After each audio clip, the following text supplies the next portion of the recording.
大家好，我是教宝妈妈，欢迎来到我的频道。今天我将和大家分享我自己种的有机树莓。平时我都是和大家分享各种各样好的美食的做法。如果您喜欢我的美食视频呢，请不要忘记关注、点赞、留言和分享哟。不知道你住在哪个国家？如果你给我留言，我看到以后都会及时的给你回复的哟。感谢大家的支持和鼓励。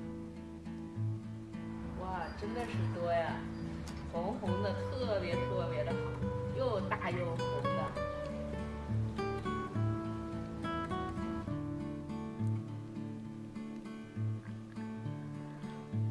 我种的树莓是红树莓，每一年的夏天啊，它都会结很多的果实。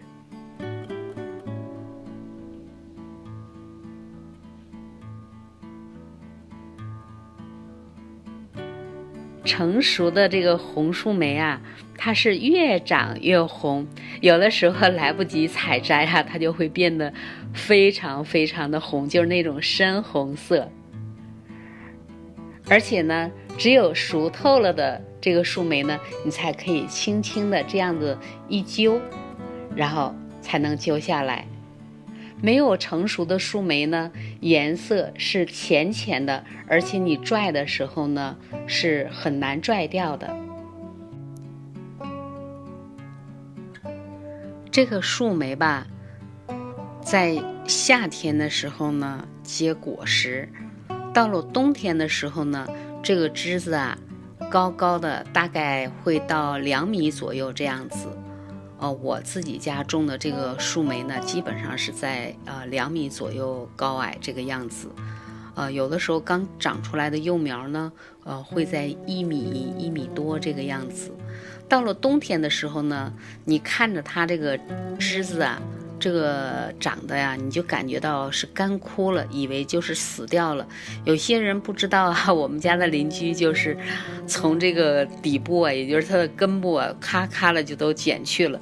结果到了第2年的时候，他们家就没有树莓吃了。这是为什么呢？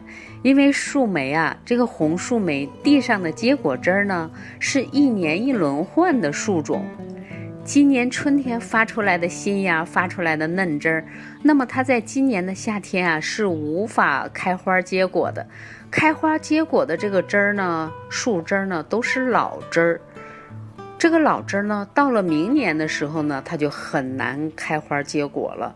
但是呢，今年长出来的嫩枝呢，那么到明年的时候呢，它就会开花结果了，就会结很多的树莓。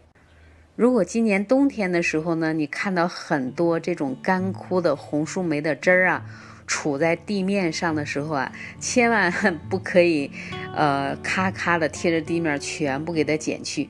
如果说你把新枝儿老枝儿一股脑的全部给它剪去了之后呢，那么到明年春天发出来的一定是新枝儿嫩枝儿。那么到明年的夏天呢，这个新枝儿嫩枝儿啊，它是一定不会开花结果的。所以说到了明年的时候，你就没有新鲜的自己家可以就是采摘的这种红树莓吃了。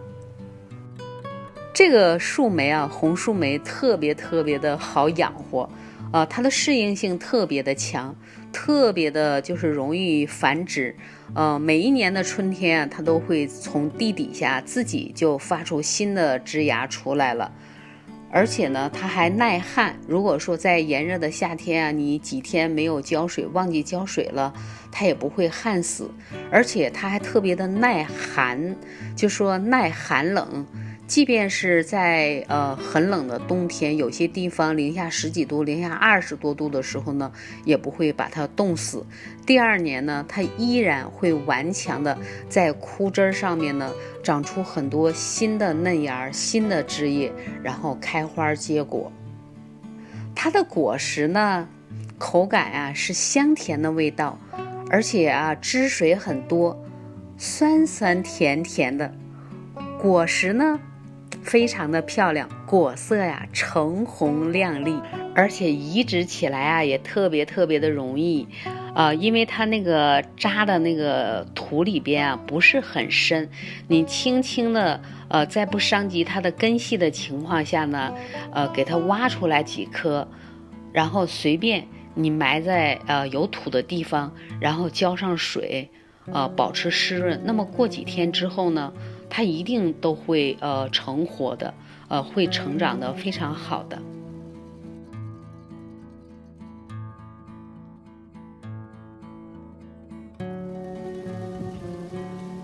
看，我们丰收的树莓，自己种的。一会儿我们就看采摘了满满的一大盘子，哇，真的是特别特别的好，特别特别的好。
特别的好，看一下，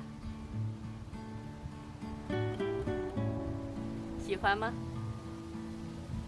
这个味道呀是酸酸甜甜的，每一次啊，就是基本上每一天我都会，这样子采摘一盘子，因为它每天啊都在不断的成熟，如果说它没有就是说长熟的呢，你去揪它的时候是揪不掉的。只有熟了的时候，我们才轻轻的这样一揪，它就下来了。而且它每一个中间呢，你看有一个窝，这个窝呢就和它那个里头都是连着的。如果不熟的话，你真的就是拽不掉的，揪不掉的。喜欢吗？喜欢我视频的朋友们，请多多点赞、关注、分享，谢谢大家的收看，我们下期节目再见。